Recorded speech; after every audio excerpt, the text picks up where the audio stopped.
সুপ্রিয় দর্শক, সবাইকে আন্তরিক শুভেচ্ছা।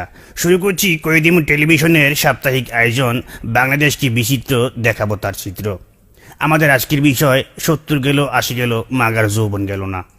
এইদিকে আমাদের আজকের আমরা প্রোগ্রাম সাজিয়েছি একজনের বিয়ে নিয়ে। সেটা হচ্ছে, আপনারা সবাই জানেন যে রেলমন্ত্রী কিছুদিন আগে বিয়ে করছে এবং তার বিয়ে নিয়ে আমাদের আজকের অনুষ্ঠান। সুপ্রিয় দর্শক, আপনারা দেখেছেন বাংলাদেশে প্রায় সবগুলো চ্যানেল তার বিয়ের গায়ে হলুদকে লাইভ করছে। আমরা কয়েদিমু টেলিভিশন চেষ্টা করছিলাম তার ভাস্করকে লাইভ করতে, কিন্তু উনি লজ্জায় দিলেন না। যাগুয়া স্বামী দিকে আগুয়া, আমরা চলে যাচ্ছি আমাদের প্রোগ্রামের ভিতরে।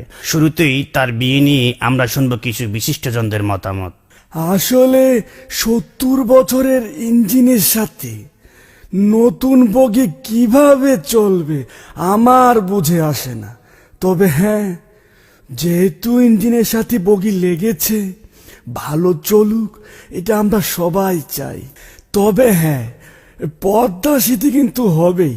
হ্যাঁ, না, এখন ওই মাটি পরীক্ষা চলছে, পদ্মা সেতু হবে এবং সেই সেতুর উপর দিয়ে এই বগি এবং ট্রেন কিন্তু চলবে। এই নিয়ে রাজনীতি করার কিছু নেই। আসলে মুজিব ভাই এই বয়সে বিয়ে করেছে। আপনি তো কয়দিন পরে ঠিকই মারা যাবেন, কিন্তু মেয়েটি কি করবে? সে তো জ্বলে পড়ে মরবে। যাই হোক, বিয়ে যেহেতু করেছেন, আপনাকে একটাই পরামর্শ দেব আইনজীবী হিসেবে। আপনার যদি কোনো সমস্যা হয়, আপনাকে আমি একটাই পরামর্শ দেব, আপনি কলিকাতা হারবাল বা মাদ্রাজ হারবালের কাছে যাবেন। হ্যাঁ, না, লাকি মলম তো আমি অন্য কাজে ব্যবহার করি, এটা এই কাজে না।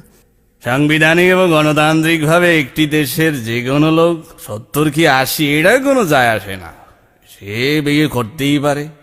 আমিও চেষ্টা করেছি সর্বসাফল্যভাবে। বিবাহ একটি গণতান্ত্রিক অধিকার, এ নিয়ে রাজনীতি করার কিছু নেই। রেলমন্ত্রী থাকা অবস্থায় আমিও চেষ্টা করেছি, কালো বিড়াল বের হয়ে আসছে, কিছু করার নেই।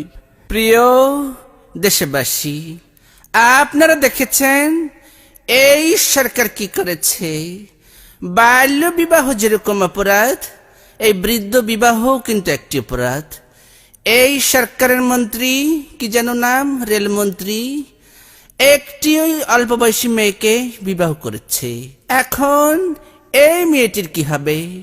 যাই হোক, আমরা ক্ষমতায় গেলে ওকে রিমান্ডে নিয়ে হাত পা বেঁধে দেখব কত জোর হয়েছে। আমরা তীব্র নিন্দা জানাই। আগামী ঈদের পর তীব্র আন্দোলন হবে। হ্যাঁ, ঈদের পর কোন ঈদ সেটা জানিয়ে দেব। সুপ্রিয় দর্শক, সবার কথা শুনে আমার একটা জিনিস মনে হচ্ছে, কবি বলেছিলেন আমাদের দেশে হবে সেই ছেলে কবে যে 70 কিংবা 80 বছর বয়সে বিয়ে করতে যাবে। সবাইকে ধন্যবাদ।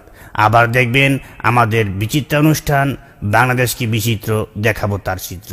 আজকের মতো এখানে বিদায় নিচ্ছি, ধন্যবাদ। কয়েদিমু টেলিভিশন একটি দীর্ঘমেয়াদী অস্থায়ী চ্যানেল।